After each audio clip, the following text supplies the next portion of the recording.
तुम ही हो।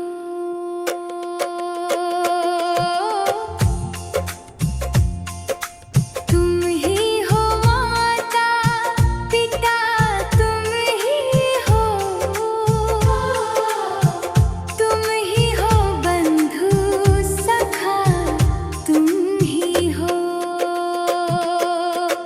तुम ही हो साथी, तुम ही सहारे, कोई ना अपना सिवा तुम्हारे। तुम ही हो साथी, तुम ही सहारे, कोई ना अपना सिवा तुम्हारे। तुम ही हो नैया, तुम ही खिवैया, तुम ही हो बंधु सखा, तुम ही हो। तुम ही हो माता पिता, तुम ही हो। तुम ही हो बंधु सखा, तुम ही हो।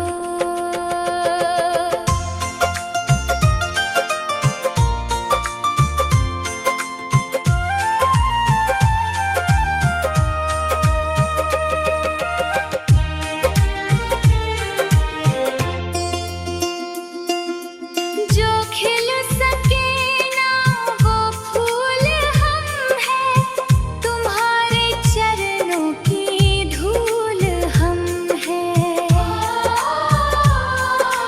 जो खिल सके ना वो फूल हम हैं, तुम्हारे चरणों की धूल हम हैं। दया की दृष्टि सदा ही रखना, तुम ही हो बंधु सखा, तुम ही हो।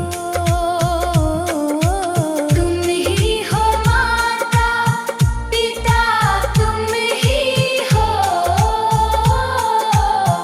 तुम ही हो बंधु सखा, तुम ही हो।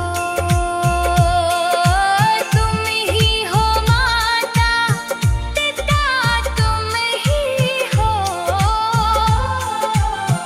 तुम ही हो बंधु सखा।